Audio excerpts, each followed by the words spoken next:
Idara ya uhamiaji jana Oktoba 18 mwaka 2025 ilitoa taarifa kwa umma kuhusu Mheshimiwa John Wegesa Heche kuondoka nchini bila kufuata taratibu. Idara ya uhamiaji ingependa kujulisha umma kuwa jana Oktoba 18 mwaka 2025 katika kituo cha uhamiaji cha mpaka wa Sirari mkoani Mara, Mheshimiwa John Heche aliondoka nchini kwa kuvuka mpaka na kuingia nchi jirani bila kufuata taratibu na kanuni za uhamiaji zilizoundwa chini ya sheria ya uhamiaji sura ya 54.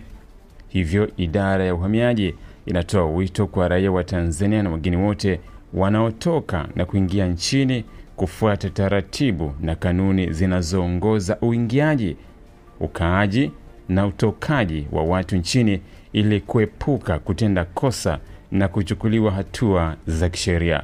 Imetolewa na SSI Paul Msele, msemaji wa idara ya uhamiaji. Dubai sasa Kitonga.